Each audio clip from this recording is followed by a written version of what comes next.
Bonsoir, bienvenue dans Terre d'innovation, votre magazine dédié au digital et à l'innovation. Pendant longtemps, lorsqu'on parlait d'énergie aux Antilles-Guyane, on pensait avant tout au carburant et aux contraintes liées à l'insularité. Et pourtant, aujourd'hui, une entreprise emblématique de nos territoires est en train de se transformer en profondeur. Hydrogène, solaire, carburant durable, intelligence artificielle, des mots que l'on associe plus facilement aux startups qu'à une raffinerie. C'est précisément ce paradoxe que nous allons essayer d'explorer ce soir. Comment Sara, unique raffinerie des Antilles-Guyane, relève le défi d'une énergie plus respectueuse de l'environnement tout en garantissant la sécurité d'approvisionnement de nos territoires. Pour en parler ce soir, sur le plateau, j'ai le plaisir de recevoir Olivier Cotta, bonsoir. Bonsoir. Directeur général de Sara, et Michel Ipcha, bonsoir. Bonsoir. Directeur stratégie et transition de Sara. Sara, le défi d'une énergie plus respectueuse de l'environnement, terre d'innovation, c'est parti.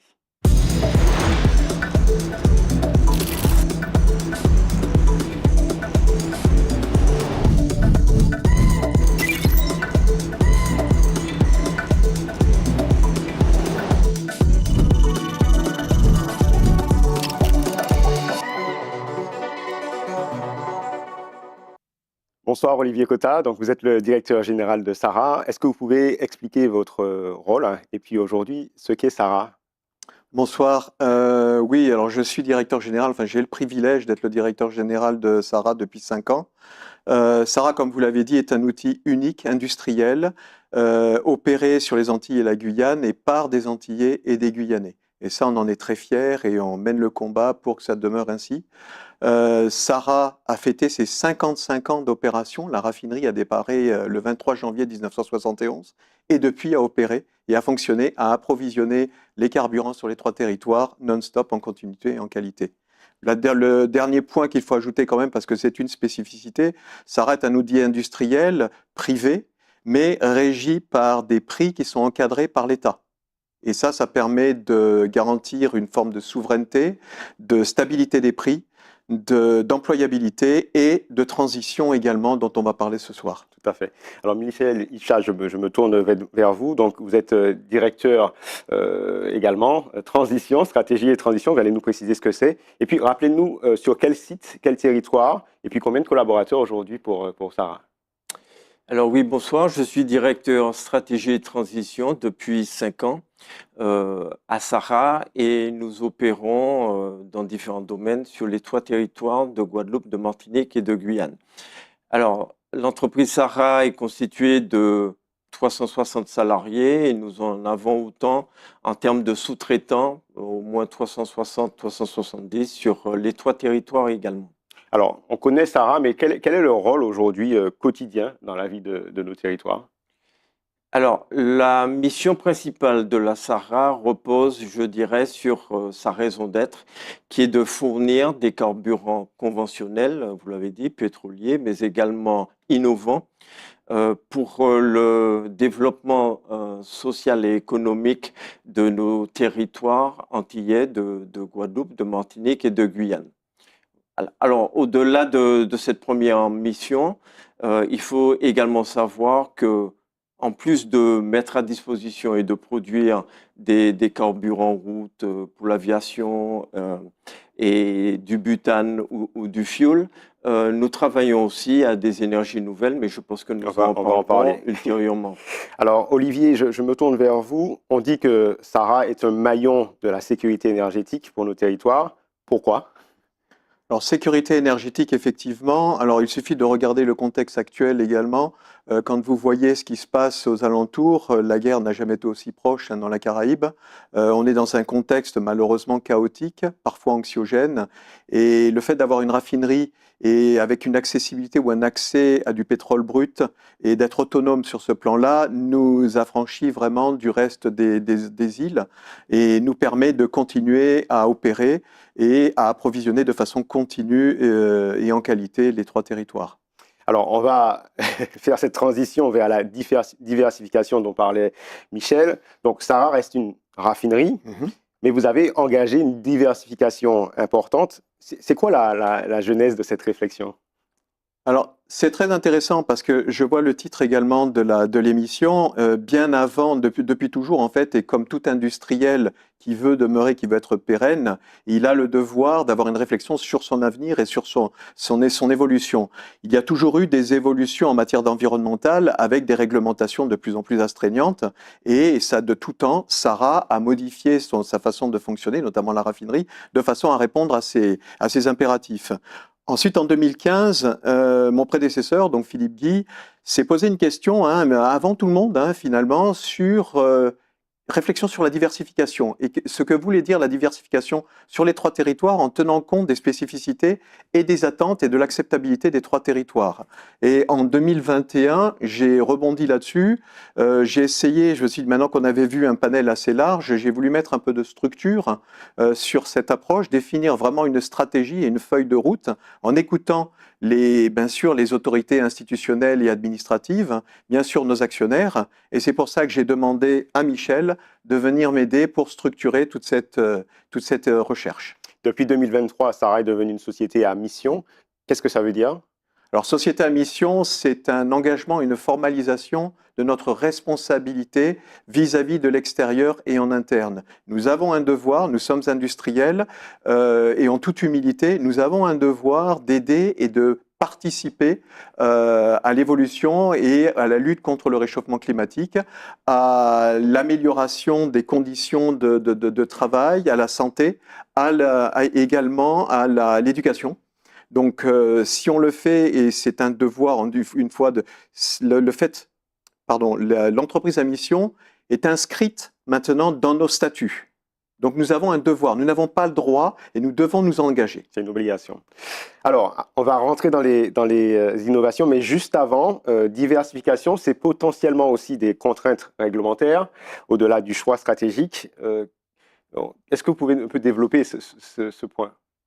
Alors, au niveau de la diversification, comme ça a été rappelé par Olivier Cotta, directeur général, c'est également l'opportunité de réfléchir à la diversification, l'étendue de nos différents produits que nous pouvons mettre à la disposition, je dirais, de nos clients consommateurs des trois territoires. C'est également une opportunité de réfléchir sur notre modèle d'affaires et en fait notre rôle sociétal, et ça a été rappelé à travers le fait que nous soyons reconnus une entreprise à mission sur les trois territoires. D'ailleurs, la toute première société industrielle des Outre-mer à être certifiée entreprise à mission au sens de la loi Pacte 2019.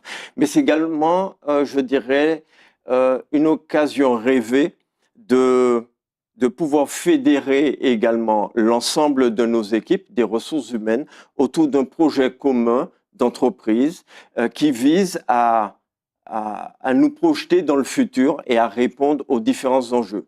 Alors, cette projection dans le futur repose sur un trépied, sur trois piliers. Le premier étant de performer, nous l'avons dit, à travers la décarbonation pour réduire nos émissions de gaz à effet de serre. Ça, c'est au-delà d'une obligation réglementaire, c'est un engagement fort également en termes d'entreprise à mission. Le deuxième pilier consiste à diversifier, justement, donc à ouvrir un peu le panel des différents produits bas carbone que nous pouvons produire et mettre à disposition de l'ensemble des territoires dans cette période justement de diversification, d'amélioration, je dirais, de l'environnement au sens large. Et puis le troisième pilier vise à transformer et donc à revoir un peu nos modes de fonctionnement et l'organisation propre de notre entreprise, Sarah. Alors, parlons de l'hydrogène. Alors, c'est une émission grand public, il faut qu'on explique d'abord. Vous avez des projets dans l'hydrogène. Pourquoi l'hydrogène est une molécule intéressante en termes de transition énergétique? L'hydrogène, pour différentes raisons, déjà à travers notre processus de production, du raffinage, donc en partant même de notre cœur de métier, c'est un produit qui est déjà disponible, que l'on dit fatalement disponible, hein, c'est-à-dire que qu'on le veuille ou pas, en démarrant nos unités de production, nous en produisons. D'accord. Voilà. Et donc, de ce fait, nous avons réfléchi à une utilisation un peu plus poussée que son objet premier. Son objet premier étant de désulfurer, donc d'enlever le soufre dans les carburants route, aussi bien l'essence sans plomb, le diesel que le kérosène. Mais également, nous voyons d'autres usages de cette molécule hydrogène à travers d'autres applications, mais peut-être que nous... Oui, non, mais non, c'est ça. J'ai cru comprendre qu'il y avait voilà, ce projet Cleargen, qui est une pile d'hydrogène installée directement au cœur de la raffinerie. Alors, est-ce qu'on peut expliquer ce que c'est? Ça a l'air très innovant en mots simples. Alors déjà, il faut reconnaître que, encore une fois, c'est une première mondiale, hein, c'est de disposer dans une raffinerie d'une unité de transformation de l'hydrogène, qui est un vecteur énergétique, en une énergie. Et cette énergie, elle est avant tout électrique. Donc c'est une pile qui vise à produire et à générer de l'électricité bas carbone au sein de nos installations, de manière continue, et un de ses avantages, au-delà de sa puissance d'1 mégawatt, alors pour fixer un peu les idées, cela représente à peu près la fourniture en électricité de 1000 à 1200 foyers martiniquais, puisque la raffinerie est à la Martinique, mais c'est aussi l'occasion de produire une électricité plus propre, bas carbone et en continu, et c'est aussi un pied de nez, je dirais, aux énergies intermittentes qui sont souvent l'objet de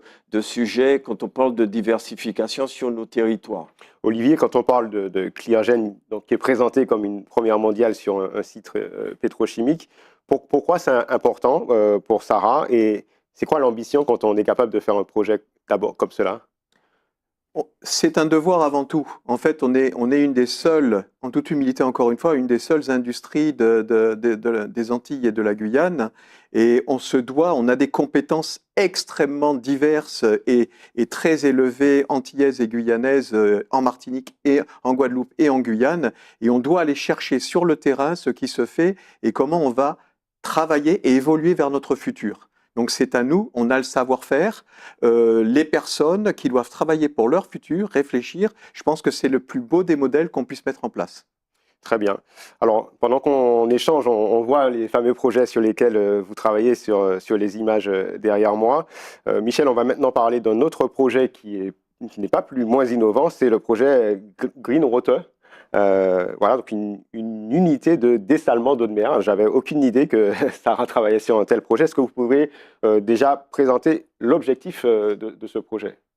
Alors, il nous est venu l'idée de pouvoir dessaler en quelque part l'eau de mer à proximité justement de la raffinerie et de nos différents terminaux, pour la simple et bonne raison que nous sommes l'un des plus gros consommateurs d'eau sur les territoires, pour les propres besoins à la fois de notre processus de production, le raffinage, mais également en matière de lutte et de défense contre l'incendie, c'est-à-dire pour les pompiers, etc., en cas d'intervention.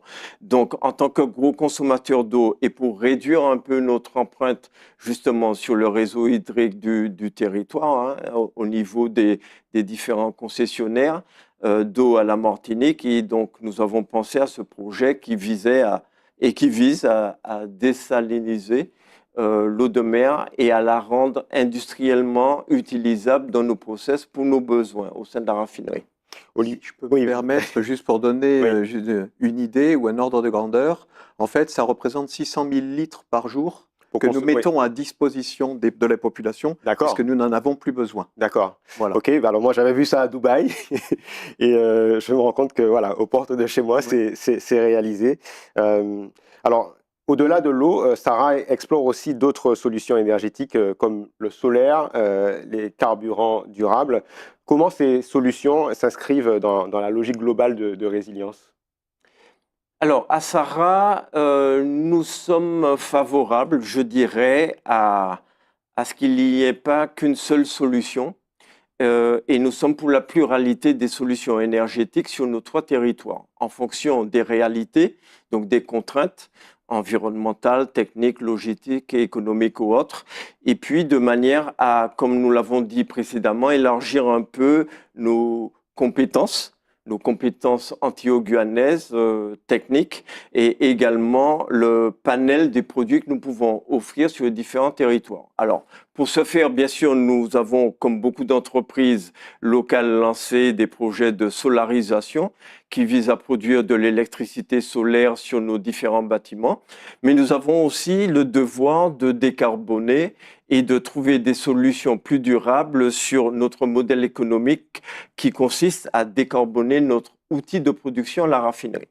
Alors, en Guadeloupe, vous avez lancé IG, j'espère que je présente bien, qui est une station de production et de distribution d'hydrogène. Alors, est-ce que vous pouvez, encore une fois, essayer d'expliquer simplement ce que c'est? Alors, sur le territoire de la Guadeloupe, nous avons essentiellement deux principaux projets. Enfin, un troisième en parlant de la solarisation qui s'appelle Solaré, mais nous avons deux projets, je dirais, de diversification dans l'hydrogène. Le premier, vous l'avez cité, IG, et nous ne sommes pas les seuls, nous sommes un des actionnaires à hauteur de 30% sur ce projet parmi d'autres, qui vise à transformer à partir du solaire de l'électricité. Cette électricité vise à produire de l'hydrogène. Cet hydrogène sera comprimé, stocké et adressé, je dirais, au niveau des carburants durables pour la mobilité, notamment les bus, les transports en commun, les poids lourds. Ils existent déjà sur le territoire, ces véhicules, ou c'est un projet? Alors, c'est un projet qui est bien entamé au niveau IG, comme vous l'avez nommé. Nous avons un deuxième projet qui s'appelle JARI, mais JAR, HY pour hydrogène justement, qui lui est opérationnel depuis déjà 2 ans et demi et qui est une station autonome qui vise également à produire de l'hydrogène pour la mobilité. Et nous avons 2 véhicules hydrogène de marque japonaise, pour ne pas les nommer, qui visent à transporter notre personnel au sein du terminal de Jarry en Guadeloupe. Alors finalement, Olivier, on voit que c'est un démonstrateur aussi de la puissance de Sara en Guadeloupe. C'est quoi là aussi le message que ça fait passer? En fait, ça fait passer que, comme l'a dit Michel, on doit diversifier l'avenir, c'est un mix énergétique. En fait, et on est en plus dans des territoires avec des enjeux sismiques et cycloniques. On ne peut pas se permettre de faire n'importe quoi et d'aller chercher des innovations qui ne seraient absolument pas applicables ici. Il faut déjà des énergies et des moyens robustes. Et notre rôle, en tout cas c'est comme ça qu'on le prend, c'est de performer sur le cœur de métier, donc fournir, parce qu'on aura toujours besoin de carburant et encore pendant quelques années, améliorer le côté environnemental de ces carburants et à côté de cela, trouver et ouvrir d'autres voies vers l'avenir et qui soient utilisables et pratiques. C'est bien pour ça qu'on a ces 2 véhicules en Guadeloupe, c'est qu'on teste l'adaptation au climat également de ces véhicules. Très bien. Alors, autre fléau sur lequel, du coup, vous construisez une innovation, ce sont les sargasses. Donc, c'est un projet très original, Sargasol, qui vise à produire du biocarburant à partir des sargasses. Alors, moi, ça m'intéresse. Où en est ce programme aujourd'hui? Alors, c'est un programme de recherche qui a été lancé conjointement par 2 organismes, l'ADEME que l'on connaît sur les 3 territoires notamment, et puis l'Agence nationale de la recherche, l'ANR.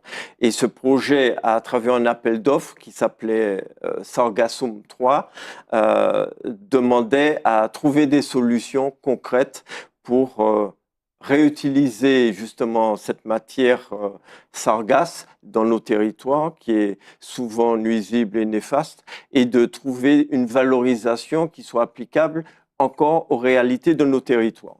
Alors nous avons eu l'honneur et la chance, une fois de plus, en toute modestie, de concourir d'abord avec, au sein d'un consortium avec d'autres entreprises et des laboratoires, je dirais, notamment de France hexagonale, le Grand Port maritime de Guyane et d'autres acteurs locaux, comme nous, Sara Industriel, pour pouvoir trouver une solution, proposer un projet concret sur nos territoires avec la sargasse qui vise à produire des biocarburants. Alors, à ce stade, nous sommes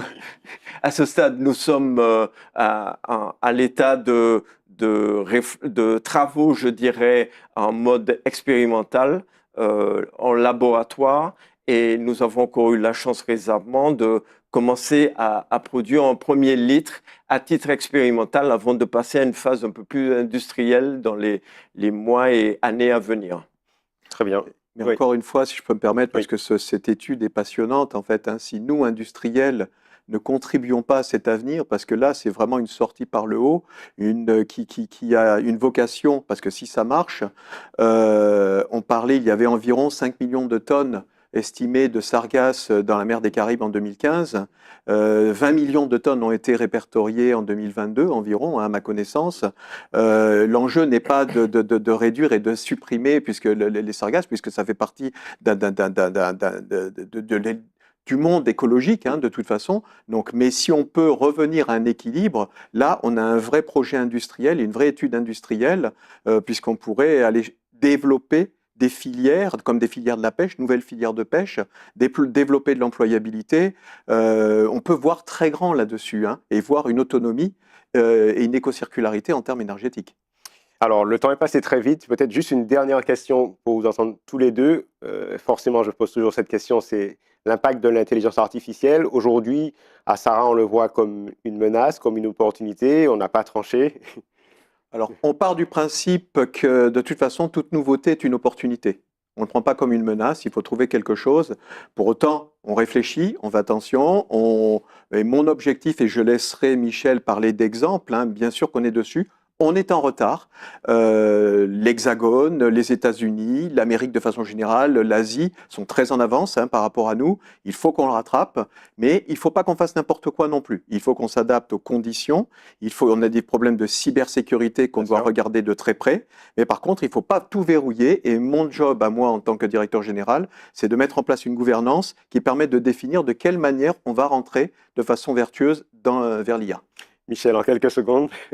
Alors, en quelques secondes, tout à fait, dans ce même état d'esprit, nous cherchons à expérimenter à notre échelle pour comprendre, pour appliquer et pour en tirer des leçons. C'est ce que nous appelons assez souvent, avec un anglicisme, le test and learn, mais c'est une manière de nous approprier ces nouvelles technologies concrètement dans notre quotidien. Alors, il y a pléthore d'exemples, aussi bien pour améliorer la fiabilité de nos équipements, de nos machines tournantes, de nos pompes, turbines, moteurs et autres. D'autres applications, je dirais, un peu plus administratives pour tenter d'améliorer, de simplifier, d'automatiser, je dirais, toutes les démarches ou actions qui sont assez souvent fastidieuses pour l'être humain. Voilà. Et puis, d'autres champs que nous investiguons, comme par exemple améliorer la donnée, la data d'une manière générale, intégrer un nouvel outil de gestion et d'administration de notre entreprise qu'on appelle un ERP, qui devient de plus en plus intelligent avec justement l'intégration de l'intelligence artificielle pour favoriser, je dirais, la consolidation de nos données afin d'être plus rapide, plus performant dans un devenir un peu plus positif. Dans quelques secondes, je vous retrouve pour la masterclass. Le temps pour moi de remercier les invités de ce soir. Olivier Cotta, directeur général Sarah, et Michel Ipcha, donc directeur stratégie et transition de Sarah. Nous vous remercions. Place à la masterclass.